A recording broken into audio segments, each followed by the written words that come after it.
I think because when I was maybe a teenager, I was working here and there, and my dad had said, "Hey, you want to buy some stock?" He was like, "Buy McDonald's." And first I thought he was tricking me. I thought he just wanted to take my money. Because he would say, "Hey, if you give me some of the money that you're working, I'll buy McDonald's stocks for you." And I was like, "No, no, no, no. I think he's just trying to take my money, and I'm never going to see it back again." So I didn't really believe him, but it at least was in my head that that's what you should do. For a long time, my dad was always very frugal, which actually was more of a negative for me, and I didn't like it at all. I have this funny story where I tell people that I asked him for a quarter, and he said no. So I said, "Can I have 5 cents?" And he said no. And I said, "Can I have a penny?" And he said, "Absolutely not."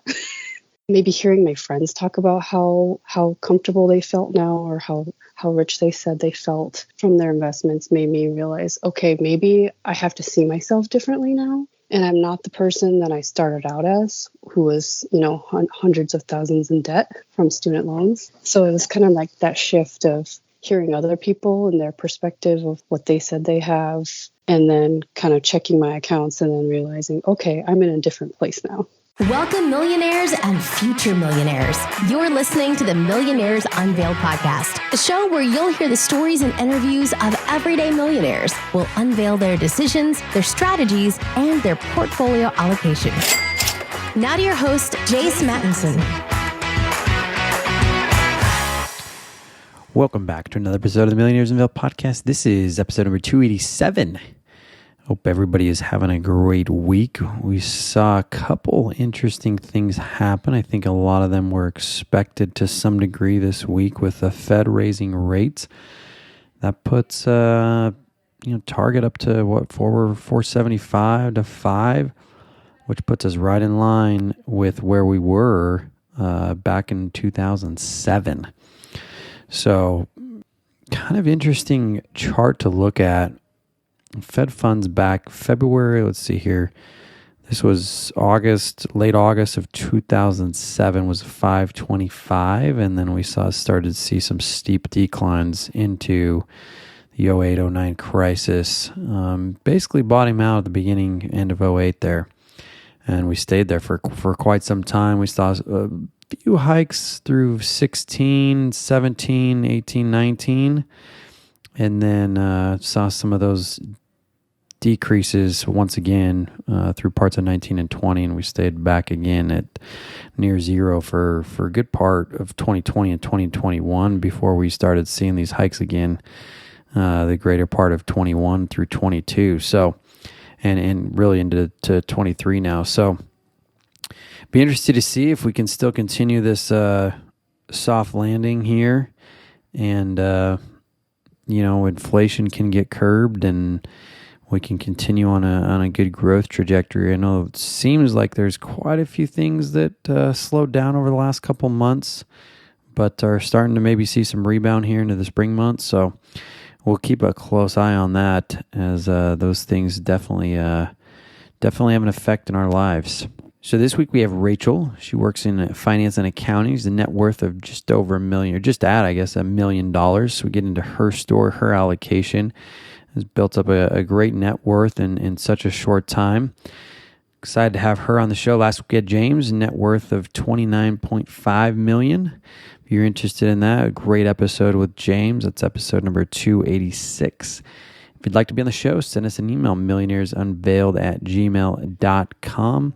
Also, please leave a review on either iTunes or Stitcher. Got a great one in this last week that I wanted to read. It says, this comes from Aiming for the Sky. It says, inspirational. It is such an awesome experience each week to listen to the diverse guests. The interviews are presented in a manner that allows the listener to follow the journey on the path to become a millionaire. All the guests portray that the path is possible for anyone to achieve. I look forward to my drive every Monday morning. I wish there were more episodes each week. Don't many of us wish there were more episodes this week? If there were only more, or each week, if there were only more hours in a day and more weeks in a month and more months in a year to make that happen. But it's something we've discussed, and we'll see what the future holds in regard to that. But yeah, we'd love to get some more reviews, trying to get and ratings, trying to get to 1,000 by the end of the year. So please help us achieve that. One thing I was going to mention too, this on this episode this week, you will hear the voice of my wife again. I think this is the last one, though. I think we only did a couple of these. So without any further delay, let's get into the episode with Rachel. Rachel, do you want to just give us a little about your background and what you're up to now? Sure. I'm working in a manufacturing company in corporate accounting, and I'm a mom of 2, soon to be 3. And I guess I would say I'm enjoying motherhood right now and kind of continuing to work full time as well. So kind of in the thick of everything right now. Awesome. Congrats. And how old are the children? Thank you. 5 and 3 and 0. You are living our life. We've got a 4-year-old, almost 5, a 3-year-old, and a 1-year-old. So awesome. we can feel the pain. My wife can resonate with that. Definitely. I feel it on a very personal level. And it almost feels like, where did all these years go after I had them? I'm like, oh, that was just yesterday. But then I realize it's actually been a long time, but it doesn't feel like it when you're going through all of it. Good deal. And what is your net worth today? It's between $950 and $1 million, depending on what the market is doing. Yeah, for sure. Today was up though, right? So we're probably at the $1 million mark, right? It was really far up today, ironically. But at any rate, so what is the breakup of the $1 million? So I would say I like to think of it like 60-40. So 60% investments and 40% home equity and home and others. The home, I would say, is the second home that we bought, and then some assets like cash and things like violins, camera equipment, cars, and then everything else is in 401ks or brokerages or kids 529s. And the money that you have invested in the market, how is that broken up? Is that in traditionals and Roths? Is it stock, bonds, mutual funds, index funds? I think it's mostly traditional, but I do have about 100 something that's Roth because I've been contributing to both since I started working. And then I also have brokerage, and I think brokerage is probably somewhere between 100 and 200. And I don't really own bonds anymore. I think I got rid of those a few years ago. So is that all in index funds? Mostly index funds and mutual funds, yep. But I do have some individual stocks that I like to play with in the Roth. And what are those? The individual stocks? Yeah. Those are kind of the fun ones that I like Target, Pepsi, McDonald's, Microsoft, Amazon, NVIDIA. And then I might just do some fun ones here and there to see what happens. And how come you do that in your Roth? I think I can't remember why, but I think it was kind of like what I thought was going to be my fun play account. And maybe because of the tax status of it. And I think I kind of actually, when I look at it right now, I kind of do it in a little bit of everything. So I do it in my IRA as well. And I think at one point I had a rhyme or reason, and then over time, I've been trying to switch to automate things a little more, and I've been just kind of paring down. So I think those are just the ones that I've kept around and just didn't want to get rid of yet. Interesting. So let's back up here just a little bit. When did your journey begin, and have you always started to contribute to a retirement account? Yeah, when I started my first full-time job when I was 21, so I immediately started doing 15%, and I think I usually was always doing 5% to Roth, and then everything else was to traditional. And then whatever company match that people would do, I would make sure I was getting that as well. I think in the beginning, I included the match as part of my 15%. And then later on, I kind of increased it so that I wasn't including the company match in my 15%. And so I would say I've been doing it since I was 21. So 21, you've been doing this for several years. I mean, 21 years old, most people aren't thinking about putting money into a retirement account. How did you get to that mindset and have the muscle to be able to do that and part with some of that money to put in investments? I think because when I was maybe a teenager, I was working here and there, and my dad had said, hey, you want to buy some stock? He was like, buy McDonald's. And first I thought he was tricking me. I thought he just wanted to take my money because he would say, hey, if you give me some of the money that you're working, I'll buy McDonald's stocks for you. And I was like, no. I think he's just trying to take my money and I'm never going to see it back again. So I didn't really believe him, but it at least was in my head that that's what you should do. And he said, if you hold on to it for a long time, it's going to grow in value and you'll have more money later. And he's like, you should invest. So I had that in my head. So when I went to college, I kind of accidentally went to business school because I was trying to find software engineering, but then found some classes that I thought were interesting for business and just started learning about that. And so I was interested in the accounting and finance classes. And so when you're in those kinds of classes with people are always talking about investing and the stocks that they have. And, some of them are fake accounts and there's clubs where people, have fake money that they put and invest and compete. So I heard people talking about it. So it kind of drew my interest. And then I didn't really have my own money to put into it. So I kind of put it all together when I started working. And when I started doing that, I had always heard some sort of rule of thumb of 15%. I don't know if I got that from school or just from being curious about it and reading about it online. So I was like, okay, 15 to 20% is what you're supposed to do to retire. So that's what I started doing when I first started. And then as I was at my job, I was always looking up articles and reading about investing and started putting in all the advice that I would read about into my life. So I guess part of dad and curiosity. And so was that 15 to 20% you were saving of what you were making?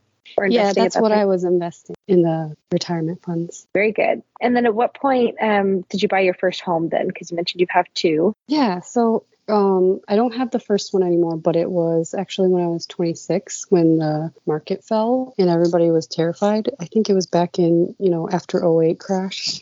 And so it was around 2010, 11, 12 where nobody was buying houses and there were so many houses on the market. And there's an area kind of where I was living where there's a lot of small blue collar houses that are very small, like 1,000 square feet, one bathroom. Some might not even have a garage. Some don't even have a basement. But I started kind of looking there, even though I kind of was scared and I had, a little bit of hesitation because I didn't know the area and what kind of people were there and if it was safe. And, especially when houses actually dropped to like 50 grand or even less. I first was going to buy in a more different neighborhood where a lot of young people live and it's more like a city. But then I had this dream where it fell on me. So I got nervous and I canceled on it. And then I started praying, hey, God, help me find a house that I can actually afford with what I have right now, because I'm feeling nervous about taking on this mortgage right now. So then I started looking at HUD homes and then I found one popped up. And so I jumped on it and then I bid on it and then I actually got it and it was 26. It was actually listed for less than that, but I bid a little bit higher because I wanted it. Wow, that's incredible. And I love that little lesson of faith in there too. Yeah, it was weird at the time, but I'm like, who can even buy a house with the money I saved as a down payment, But I thought maybe I can expand where I'm willing to look and what I'm willing to get. Yeah, definitely. And so you said you sold that house since then? Yep, I sold it a few years ago before I started, or as I just started a family, because it got too small with all the baby gear. And so I sold it for somewhere around $135,000. Nice little nugget ad there. Yeah. And then you mentioned a second home previously. Is that you guys use that as like a second home personally? Do you rent that out? So that's the first house that I lived in, and then I sold it, and then I bought another house after that. And so the second house is where I'm currently living. Got it. Mm-hmm. Got it. Awesome. So Rachel, as you've gone on this journey, you started extremely early. Was the way that you were raised in the conversations you had at home been pretty critical to your early start and your early success? I would think so. I mean, I know that for a long time my dad was always very frugal, which actually was more of a negative for me and I didn't like it at all. I have this funny story where I tell people that I asked him for a quarter and he said no. So I said, can I have 5 cents? And he said no. And I said, can I have a penny? And he said, absolutely not. So then after that day, I was like, well, I'm not getting anything from him. So if I want to make money, I better make it myself. So I guess in a way I saw somebody living very frugally. And so that probably did train me to feel kind of bad spending money or think that it's kind of a negative thing to go out and buy things you like or to waste. So I think I started out kind of trying to live lean and as lean as possible and felt like I couldn't buy myself things or do things I wanted to do. So it was a little bit easier to start out that way. And then over time, I've actually had to learn to not live like that because I know what he's like now and he's still like that, even though he's retired. So I think some people, it's just their personality forever. And you think, oh, one day they'll loosen up a little bit. But sometimes it's almost like the fear just has a hold of them for the rest of their life. And I don't really want to live like that. I want to live so that I can enjoy life too, but also have a future that's comfortable. For that, I've kind of listened to Ramit Sethi because he kind of started talking about how to spend to kind of live your rich life and kind of helped me let go of feeling so guilty about spending on certain things or buying things. So in the last few years after I've had kids, I've kind of been trying to enjoy what I've saved and made so far and kind of striking that balance. How do you like to spend or enjoy along the way? Food. Definitely food is my weakness. So I eat out multiple times a week. Another thing we really enjoy is, renovating the home. So it could go to renovating the home or lots of food or just kind of doing things that my dad would never do growing up, but that I find enjoyment. Because one other story I have is my dad wouldn't fix things around the house and wouldn't really update anything. And one day when we were moving, he changed everything. He got new carpet, new couches, everything was new so that he could sell the house. And my mom and my sister, we were all like, wow, the house looks so great. They're like, I didn't know we could even live in this house and it looks so nice. And we were like, it's a shame we only get to enjoy this for a week before we move out. So I kind of remember that growing up. So now I'm like, okay, if there's something in my house that needs to be fixed, I'm going to update it. If there's something that could bring enjoyment to my home, like say water treatment or something that's not necessary but makes my life better because I use it a lot, I'm going to do it. When did that shift and I guess trying to have a little bit more balance start for you, given that you saw the way you grew up and decided you wanted to make a little bit of a shift from the way that your father did it? Mm-hmm.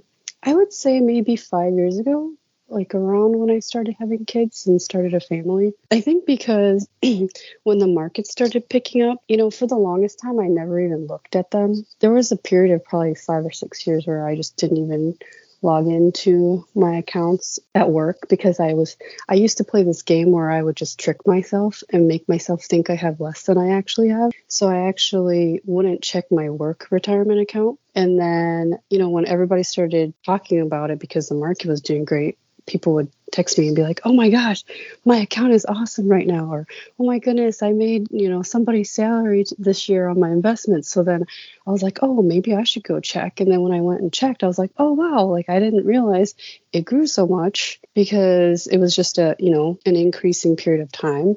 And before that, when I was starting out my career, it was when the recession was around. So things just weren't moving for several years. So it wasn't the way it was back around, 2000, I say 18, 19, 20, 2020 and stuff like that. So it was kind of around when the market started going up a lot more is when I started checking and realized I have more than I actually let myself believe that I had. And that maybe hearing my friends talk about how comfortable they felt now or how rich they said they felt from their investments made me realize, okay, maybe I have to see myself differently now. And I'm not the person that I started out as, who was, hundreds of thousands in debt from student loans. So it was kind of like that shift of hearing other people and their perspective of what they said they have, and then kind of checking my accounts and then realizing, okay, I'm in a different place now. What was your approach on paying off your student debt? Oh, okay. So for that, I ended up actually leaving Chicago because I had a consulting job. And then I realized once the payments started, I'm like, how am I going to actually build wealth if I'm just spending everything on my rent and my loan payments? So I actually moved back home and then moved in with my parents for about 3.5 years. And then I just did everything I could to just put extra payments on for that 3.5 years to pay it all off. So basically I was getting obsessed during that time where I was just checking, how much I had left over every paycheck and would throw everything on my student loans. And then I was just counting down how much I would have. Wow, way to go on that. That's some hustle on paying those off. Yeah. People were trying to get me to go out to lunch at work. And I would say, no, sorry. I brought a lunch pretty much every single day. And they were like, wow, you're no fun, And it felt really hard for a while, but I told myself I would think it's worth it later on. I don't do that anymore, though. Yeah, now you're eating lunch wherever you want. What year did you pay off the student loans? How long did it take? It took 3.5 years. So I think it was like 2010, something like that. And did you stop any of your investing in retirement accounts or Nope. change any habits during that time? Nope, I did not stop that. I was still tithing and I was still doing my 401k and retirement accounts. 2023 is flying by, especially if you're a business owner. In fact, we are just about to wrap up Q1, which is absolutely wild. It's important to take the time to plan to make the most of your time. In fact, you don't want to wait any longer to level up your small business and set your year up for success. Get ahead of the competition by using Stamps.com to mail and ship. Stamps.com lets you print your own postage and shipping labels right from your home or office. It's ready to go in minutes, so you can get back to running your business sooner. For 25 years, Stamps.com has been indispensable for over 1 million businesses. Get access to the UPS, USPS shipping service you need to run your business right from your computer anytime, day or night. No lines, no traffic, and no waiting. And if you sell products online, Stamps.com seamlessly connects with every major marketplace and shopping cart. Set up your business for success when you get started with Stamps.com today. Sign up with promo code Millionaire for a special offer that includes a 4-week trial plus free postage and a free digital scale. No long-term commitments or contracts. Just go to Stamps.com, click the microphone at the top of the page, and enter code Millionaire. Once again, 4-week trial, free postage, and a digital scale. That's www.stamps.com/millionaire. And thanks to Stamps.com for sponsoring today's show. Awesome. One thing I want to get into a little bit. So you started this journey a little bit on your own. Then you got married. Is that correct? And now you've got a couple children. What was that dynamic like as you were meeting your husband and discussing with him, hey, this is the approach I have. This is what my plan is. Was he on board from the beginning or what did that look like? So I think we came from very different financial situations. And I didn't really know until I kind of knew, but I didn't fully know until we were about to get married when I said, can I see, your accounts? So I knew he had student loans as well, but I didn't realize how big it was. And I think he was partially, embarrassed about it. So once we got married, it was actually kind of difficult time because then I had to spend the next 3.5 years paying that off. So it was almost like starting over again, but to help him to kind of get to zero, right? And so I think it's just a completely different way we started out. Was he in a position to help you with paying off those loans, or were you primarily paying those off yourself? It was primarily me because the jobs that he had, he either wasn't employed or they weren't paying very well at all. So I think so what I did originally was a big no-no that people say you shouldn't do. I actually took money out of some of my Roth account, actually, and I paid some chunks off there because there was quite a bit. And then I even took like the 10% penalty for early withdrawal to pay it down because the interest rates on his student loans were 10% or more. So they were just absolutely egregious. And then, so I didn't do it with a lot, but I did it with some of it. And then there was another thing that I did was I took a HELOC out because the HELOC at the time, the rates were pretty low and they were much lower than the 10 plus interest rates that he was paying. And so I took it against that $126,000 house I told you about. And then I actually moved all the student loan payments kind of under the HELOC and was paying it off there after that. So I did whatever I could to kind of decrease whatever the interest was and then just start paying it down as quickly as possible. So in terms of your approach and your outlook now, are you driving a lot of the conversation or is it more mutual, or how does that work and how does that dynamic work between the two of y'all now? So it's definitely me doing the finances and the math, and then he helps a lot more with the kids. We've kind of found that we like what we like, and I definitely really enjoy the finances. So he kind of lets me do it. And then now that he's got a bigger income, I've been trying to have him have bigger investments and build up up his retirement account now. So we kind of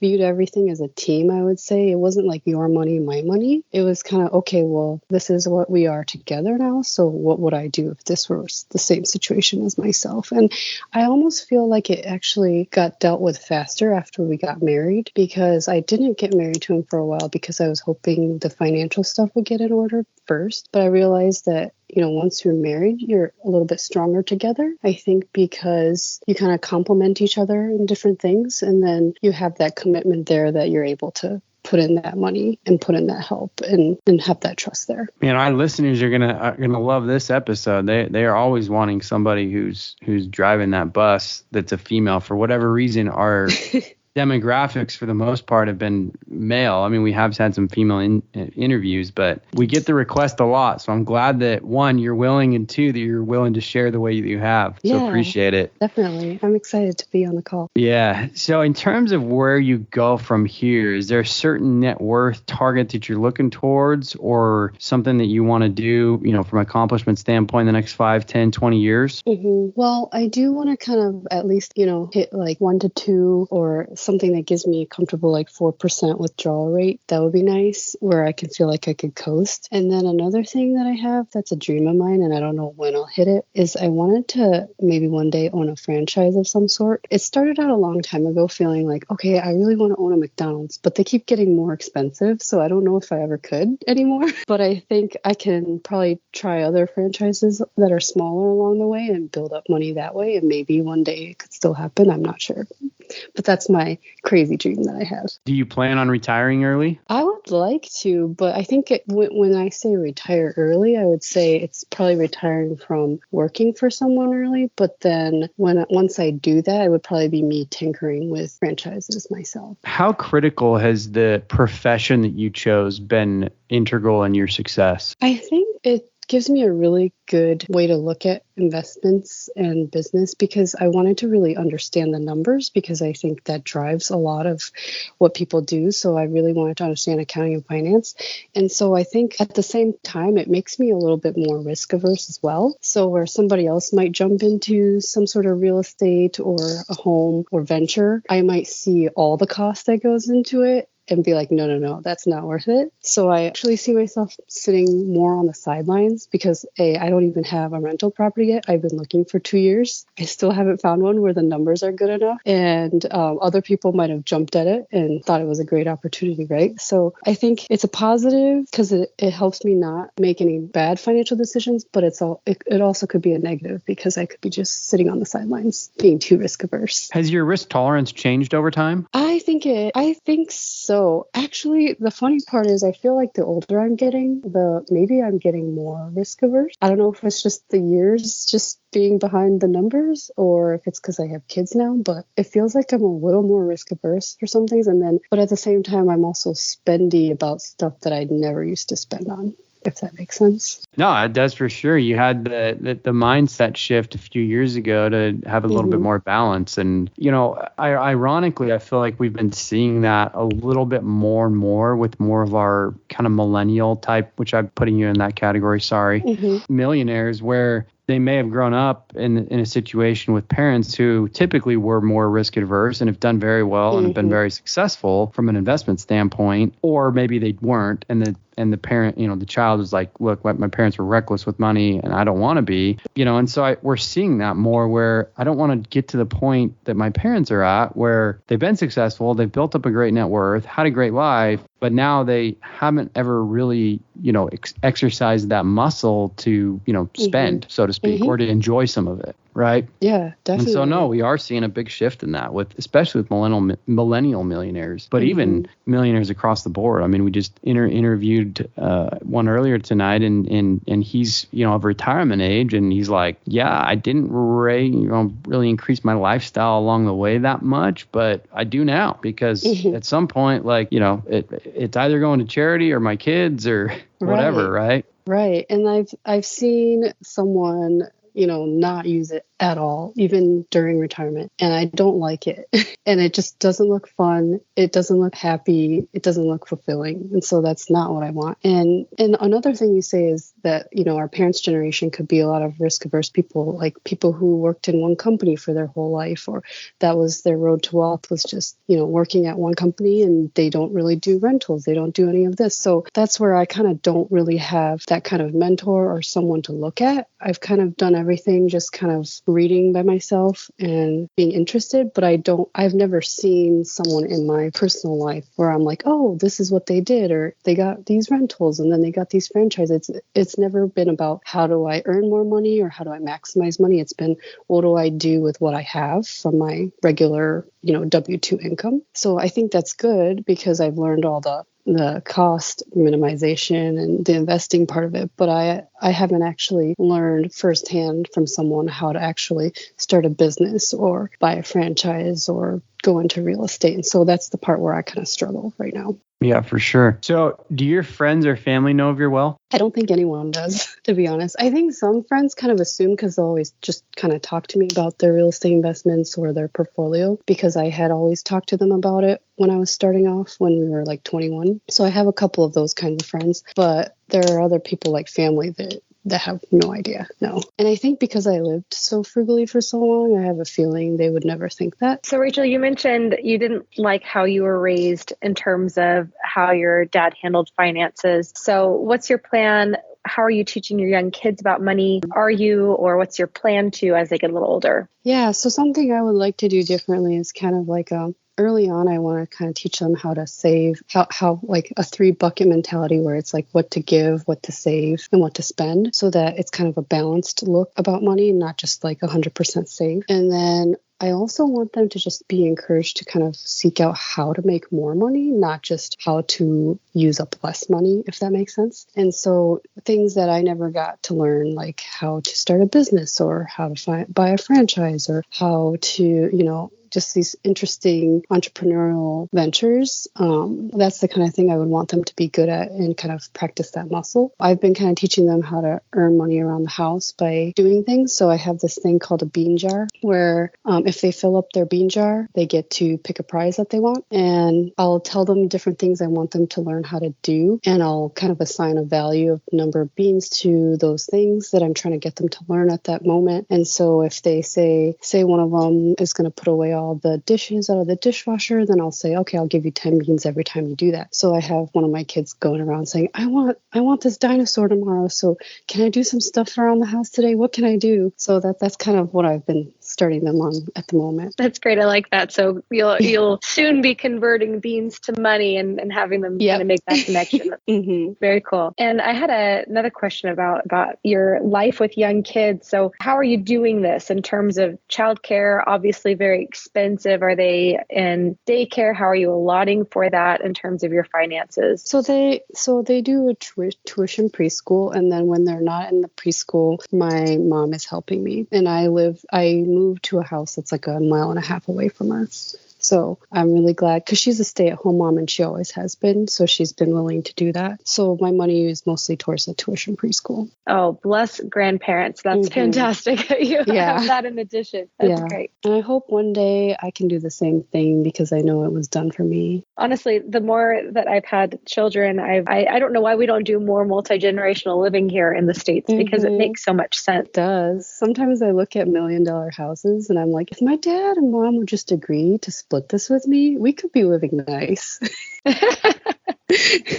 So Rachel, let's wrap up with some rapid fire questions. What is the most expensive pair of shoes that you've ever purchased? Probably $120 for running shoes. What about the most expensive meal that you've paid for? I think that would be recently. I think it was over $400, but it was for 2 of us. It was at a seafood place. What about the most expensive trip or experience that you've paid for? Oh, I actually haven't paid too much for my trip, but maybe Hawaii. Hawaii. And how much was that? Hawaii, probably maybe $1,000 for the boat. Do two of us. I used to travel hack, so I think it doesn't count. It wouldn't be the true cost. Hey, that's okay. Sometimes you You'll get the have to ask me in a experiences couple without having to pay the full prices, right? Between credit card points and upgrades and everything like that. No, I get it. I mean, that's also something in the millennial generation partakes of more than probably most. Yeah. What is worth it to spend the money on and what is not?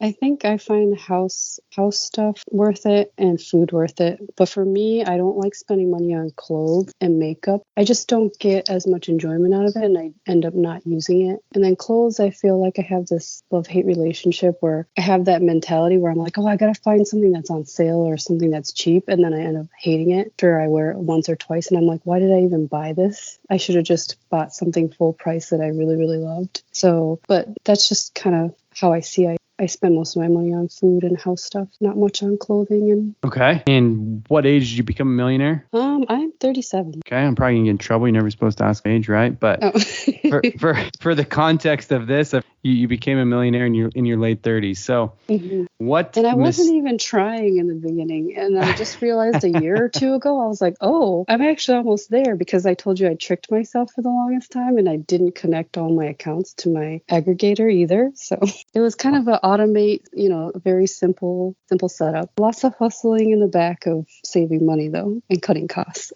Yeah, for sure. What mistakes have you made along the way that you would caution others against? Oh, I would say never take a pay cut when switching jobs. I've done that multiple times, or I just took the same pay because I was so desperate to try something new. I think selling yourself short is the biggest mistake that's related to that. Thinking I might not know how to do the next job, or thinking, oh, it's a function switch, I probably won't know anything and they're going to fire me, and then just taking whatever salary was there, not realizing that I was actually, more able to do something a lot different. That would be my biggest career mistakes. And what piece of advice or books would you recommend to somebody who's just starting out or beginning their journey? I think, so I forgot to tell you this book earlier, but The Almanac of Naval Ravikant. I think if someone can read that early on, it will really help kind of see that perspective of wealth and how to add value wherever you work or how you work. So what was that book called? The Almanac of Naval Ravikant. Oh, okay. I don't think we've had that one recommended before. It's pretty good. I only read it a few years ago, but I wish I had read it before I started a career. Interesting. Maybe even in college when you're just thinking of what you want to do with your life. Awesome. Actually, the full title is The Almanac of Naval Ravikant, A Guide to Wealth and Happiness. Awesome. That's Rachel. I guess you're on here more or less to do your $1 million hauler at this point. Just hit $1 million, right? Yep. And I think that it's, I didn't really do anything crazy or have all these business ventures. And so I think this is something that anyone can do starting out 21 and kind of copy and implement the same stuff. So hopefully it's kind of, something that someone can look at and be like, I want to do that. Yeah, for sure. Well, awesome. That's Rachel, net worth of $1 million. Thanks for coming on the show today. Thank you. It was great meeting you guys.